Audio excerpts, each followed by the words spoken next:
Hello student, study time channel में आप सभी का स्वागत है। बेटा, आज हम कक्षा 8 विषय विज्ञान तिथि 7 दिसंबर 2021 का कार्यपत्रक 37 यानी कि वर्कशीट 37 करने जा रहे हैं। यह वर्कशीट हमें शिक्षा निदेशालय राष्ट्रीय राजधानी क्षेत्र दिल्ली द्वारा प्राप्त हुई है। बेटा, इस वर्कशीट में हम चैप्टर जंतुओं में जनन के बारे में चर्चा करेंगे। तो चलिए हम स्टार्ट करते हैं। हम सभी जानते हैं कि हम और हमारे भाई बहनों में कुछ लक्षण अपने माताजी के और कुछ लक्षण अपने पिताजी से मिलते हैं। आपने देखा होगा कि आप जितने भी भाई बहन हो उनके कुछ जो है कुछ चीज़ें आपकी शक्ल, आपके बालों के प्रकार, आपकी आँखों का रंग या कई चीज़ें ऐसी हैं, आपके हाव भाव जो है कुछ भाई बहनों के जो है वो अपने मम्मी से मिलते होंगे और कुछ के जो है वो अपने पापा से मिलते हैं। ऐसा क्यों होता है, इसको जानने के लिए हम निषेचन प्रक्रिया को समझते हैं। तो ये क्यों होता है ऐसा कि आपकी शक्ल कई बार अपनी मम्मी से मिलती है या पापा से मिलती है, या बात करने का तरीका, चलने का तरीका जो है वो आप मम्मी या पापा से मिलता है। ऐसा क्यों होता है, तो इसके बारे में हम निषेचन प्रक्रिया जो है उसको पहले समझेंगे। तो निषेचन होता क्या है? नर युग्मक शुक्राणु और मादा युग्मक अंडाणु के संलयन की क्रिया को निषेचन कहते हैं। जैसे यहाँ पे देखिए, ये चित्र दिया हुआ है। यहाँ पे ये देखिए, ये जो गोल है ये क्या है? मादा युग्मक है जिसको हम बोलते हैं अंडाणु। ये कौन से हैं? ये नर युग्मक हैं, ये जो दिखाए गए हैं यहाँ पे, इनको हम बोलते हैं शुक्राणु। तो जब अंडे के साथ ये शुक्राणु आकर मिलते हैं तो जो है इसको हम बोलते हैं संलयन की क्रिया होती है, और इसको क्या कहा जाता है? निषेचन। अब ये निषेचन जो है वो दो तरह का होता है। ठीक है, एक बार फिर समझ लीजिए कि ये जो एक गोलाकार आकृति यहाँ दी हुई है ये क्या है? मादा युग्मक है जिसको हम अंडाणु बोलते हैं। और ये जो चीज़ है, ये जिन आ रहे हैं यहाँ पे, ये इनको हम ये नर युग्मक हैं और इनको हम बोलते हैं शुक्राणु। तो जब नर युग्मक यानी कि शुक्राणु और मादा युग्मक यानी कि अंडाणु जब आपस में मिलते हैं, मतलब इनका संलयन होता है, तो उस प्रक्रिया को हम क्या बोलते हैं? निषेचन। निषेचन जो है वो दो प्रकार का होता है, आंतरिक निषेचन और बाह्य निषेचन। ठीक है, तो सबसे पहले हम देखते हैं आंतरिक निषेचन क्या है। आंतरिक निषेचन वह निषेचन क्रिया जिसमें नर युग्मक व मादा युग्मक का संलयन मादा शरीर के अंदर होता है। ठीक है, मतलब जहाँ ये सारी जो क्रिया है ये कहाँ होती है? मादा शरीर के अंदर होती है, उसको हम बोलते हैं आंतरिक निषेचन। मतलब मादा शरीर के अंदर जो है अंडाणु तो होता ही है, ठीक है, और जब उसमें आके शुक्राणु मिलता है तो उस क्रिया को हम क्या बोलते हैं? आंतरिक निषेचन। यह क्रिया जो है वो शरीर के अंदर होती है। अब ये किन किन में होती है? ये वाले आंतरिक निषेचन किन किन में होता है? मनुष्य में होता है, गाय, बिल्ली, कुत्ता, मुर्गा इत्यादि में क्या होता है? आंतरिक निषेचन की प्रक्रिया होती है। फिर आता है बाह्य निषेचन। बाह्य निषेचन जो है उसमें क्या है? यह निषेचन क्रिया जिसमें नर युग्मक व मादा युग्मक का संलयन मादा शरीर के बाहर होता है। तो आंतरिक निषेचन में तो हमने पढ़ा था कि वो मादा शरीर के अंदर होता है संलयन, लेकिन जब मादा शरीर के अंदर ना होके ये संलयन बाहर होता है, मतलब नर युग्मक और मादा युग्मक शरीर के बाहर जब आपस में मिलते हैं, तो उसको हम बोलते हैं बाह्य निषेचन। ये किस किस में होता है? मेंढक, मछली, टोड इत्यादि। मतलब ये वाला जो बाह्य निषेचन है अधिकतर जो है जलीय जंतुओं में होता है। इस प्रक्रम में जब नर और मादा एक साथ पानी में आते हैं तो मादा सैकड़ों अंडे देती है जो कि एक जेली की परत के साथ और सुरक्षित रहते हैं। तो क्या होता है इसमें? ये ज़्यादातर जलीय जंतुओं में होता है। तो जब मादा जो है जल में अंडे छोड़ देती है अपने, और वो जो अंडे हैं एक जेली नुमा परत से ढके हुए होते हैं। ठीक है, जैसे ही मादा अंडे देती है उसी समय नर उन पर शुक्राणु छोड़ देता है। मतलब मादा ने जो है जब अंडे दिए उसी समय जो नर होता है वो अपने शुक्राणु छोड़ देता है, और जब प्रत्येक शुक्राणु अपनी पूंछ की मदद से इधर उधर तैरते हैं, जैसे ही शुक्राणु अंडाणु के संपर्क में आते हैं, जिसके फलस्वरूप निषेचन होता है। ठीक है, तो इसमें क्या होता है कि मादा ने जो है अंडे दिए, उसी समय नर जो है अपने शुक्राणु छोड़ देता है। फिर वो शुक्राणु जो होते हैं, उनकी पूंछ होती है, वो अपनी पूंछ की मदद से इधर उधर तैरते रहते हैं, और अंडाणु के साथ जब वो उसके साथ मिल जाते हैं, उसके में क्या हो जाता है, निषेचन हो जाता है। और यहाँ निषेचन जो है वो कहाँ होता है, जल में हुआ। ठीक है, मादा शरीर के बाहर, मतलब मादा शरीर के अंदर नहीं हुआ ना ये निषेचन कहाँ हुआ, जल में पूरा हुआ। तो इसलिए हम इसको क्या बोलते हैं, बाह्य निषेचन बोलते हैं। तो यह सामान्यतः जलीय जंतुओं में होता है।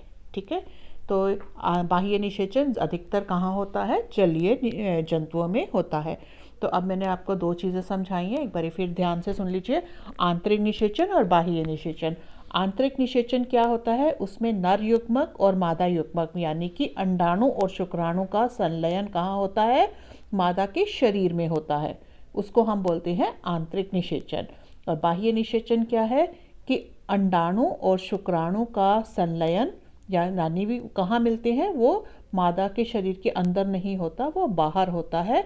और ये अधिकतर कहाँ होता है, जलीय जंतुओं में होता है। ठीक है, अब नेक्स्ट आता है, क्या आपने परकनली शिशु के बारे में सुना है। परकनली शिशु क्या होते हैं उनके बारे में हम पढ़ेंगे। जैसे कि आपने सुना होगा टेस्ट ट्यूब बेबी। ठीक है, तो टेस्ट ट्यूब को हम क्या बोलते हैं, परकनली। तो टेस्ट ट्यूब बेबी क्या होता है उसके बारे में अब हम आगे पढ़ेंगे। कुछ स्त्रियों में अंडवाहिनी अवरुद्ध होती है। ऐसी स्त्रियां शिशु उत्पन्न करने में असमर्थ होती हैं। कुछ स्त्रियां जो हैं उनकी जो अंडवाहिनी होती है उनमें कोई ब्लॉकेज होती है या कोई खराबी होती है, जिसके कारण वो शिशु जो है वो उत्पन्न पैदा नहीं कर सकती। ठीक है, क्योंकि निषेचन के लिए शुक्राणु मार्ग अवरुद्ध होने के कारण अंडाणु तक नहीं पहुंच पाते। क्यों नहीं कर पाती, क्योंकि जो उनकी अंडवाहिनी होती है वो ब्लॉक होती है या उसमें कोई खराबी होती है, जिसके कारण अंडाणु और शुक्राणु जो है अंडाणु तक नहीं पहुंच पाते। ऐसी स्थिति में डॉक्टर जो चिकित्सक होते हैं वो क्या करते हैं, अंडाणु और शुक्राणु एकत्र करके उचित माध्यम में कुछ घंटों के लिए एक साथ रखते हैं, जिसे आईवीएफ या इन विट्रो निषेचन, जो शरीर के बाहर कृत्रिम निषेचन हो सके। ठीक है, तो इसमें क्या होता है कि जब कोई स्त्री अंडवाहिनी में कोई प्रॉब्लम के कारण अपने शिशु जो है नहीं उत्पन्न कर सकती, तो वो जो है वो परकनली शिशु वाली जो है मेथड जो है अपनाते हैं। उस मेथड में क्या होता है कि डॉक्टर जो है वो शुक्राणु भी ले लेता, अंडाणु भी ले लेता है।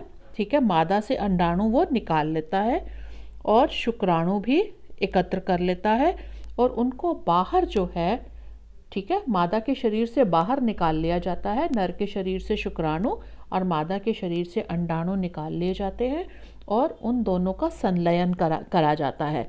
और उन दोनों के संलयन कराने की जो विधि होती है उसको हम आईवीएफ या इन विट्रो निषेचन कहते हैं। ठीक है, अगर निषेचन हो जाता है तो युग्मनज को लगभग 1 सप्ताह तक विकसित किया जाता है, जिसके पश्चात उसे मादा के गर्भाशय में स्थापित किया जाता है। मतलब हमने बाहर ही अंडाणु और शुक्राणु का संलयन किया, 1 हफ्ते तक हमने उसको बाहर ही विकसित किया, और जब वो थोड़ा विकसित हो जाता है तो उसके बाद हम उस अंडाणु और शुक्राणु का जो संलयन हुआ, जो निषेचन हुआ, उसको हम, वो जो युग्मक बनता है उसको हम कहाँ कर देते हैं, मादा के गर्भाशय में रख देते हैं दोबारा। ठीक है, और वहाँ पे माता के गर्भाशय में पूर्ण विकसित होता है तथा शिशु का जन्म सामान्य शिशु की तरह ही होता है। तो इस तकनीक में फिर एक बार ध्यान से सुन लीजिए। इसमें क्या होता है, ये तकनीक कब अपनाई जाती है, जबकि मादा की अंडवाहिनी जो है वो उसमें कोई प्रॉब्लम हो या वो ब्लॉक हो गई हो, मतलब अवरुद्ध हो उसका मार्ग, तो तब ये वाली जो है IVF जो तकनीक है वो अपनाई जाती है। इसमें क्या किया जाता है कि मादा के शरीर में से अंडा ले लिया जाता है, नर के शरीर में से शुक्राणु ले लिए जाते हैं, उन दोनों का संलयन जो है वो बाहर लैब में किया जाता है।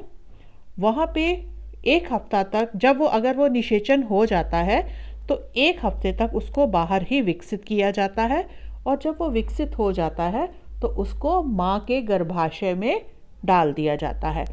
जब वो गर्भाशय में विकसित होना शुरू हो जाता है, उसका पूर्ण विकास होता है, तो उसके बाद सामान्य शिशु के भांति ही उस बच्चे का जन्म होता है। इस तकनीक द्वारा जन्मे शिशु को परक नली शिशु कहते हैं। ठीक है, तो ये मतलब नहीं है कि वो टेस्ट ट्यूब में ही बच्चा बड़ा होता है, ऐसा नहीं है। क्यों? उसका जो निषेचन हुआ वो कहाँ हुआ? परक नली के अंदर हुआ, तो इसलिए हम इसको क्या बोलते हैं? परक नली शिशु कहते हैं। यह एक मिथ्या है कि शिशु का विकास परक नली में होता है। तो ठीक है, अब आपको समझ में आ गया कि परक नली शिशु जो वो कैसे पैदा होते हैं। वो पहले ये कई लोग सुन के ये सोचते हैं कि शायद जो परक नली शिशु हैं वो क्या है? परक नली में ही विकसित होते हैं, जो कि गलत है। ठीक है, तो आइए अब हम इसके प्रश्नों के उत्तर देते हैं। पहला है, निषेचन किसे कहते हैं? तो आपने ऊपर पढ़ा था, यहाँ पे देखिए, नर युग्मक शुक्राणु और मादा युग्मक, यहाँ पे देख लीजिए, नर युग्मक शुक्राणु और मादा युग्मक शुक्राणु के संलयन की क्रिया को निषेचन कहते हैं। तो ये आपका हो गया क्वेश्चन नंबर 1। ठीक है, फिर देखिए, आंतरिक निषेचन व बाह्य निषेचन के में 2 अंतर बताइए।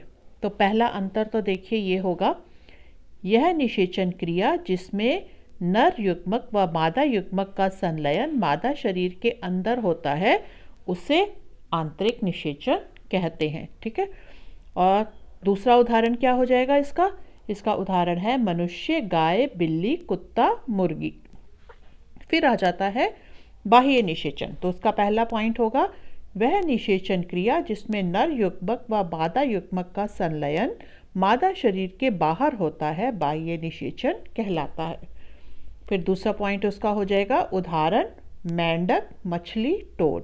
ठीक है, तो ये वाला आपका सेकंड क्वेश्चन हो गया।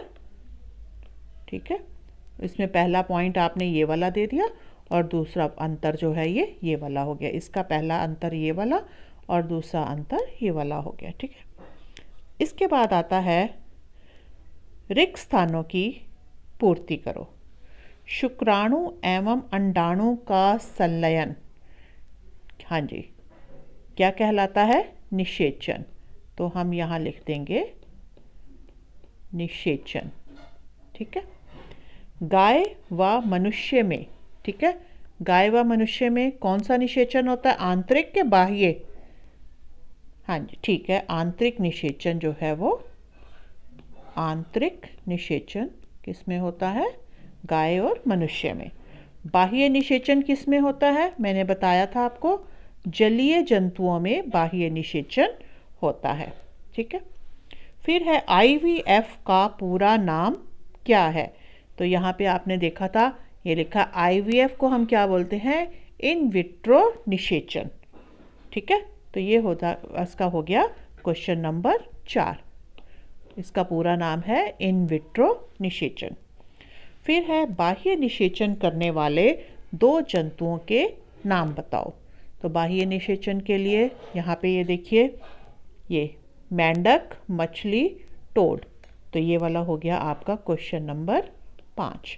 तो इसी तरह से आपकी ये वर्कशीट जो है वो कंप्लीट होती है। अगर आपको ये वर्कशीट अच्छी तरह से समझ आ गई है तो मेरा चैनल लाइक और सब्सक्राइब ज़रूर कीजिए और बेल आइकन को भी प्रेस कीजिए ताकि आने वाले जितने भी वीडियोस होंगे उनकी नोटिफिकेशन सबसे पहले आपको आपके मोबाइल पर मिल जाएगी। थैंक यू बेटा।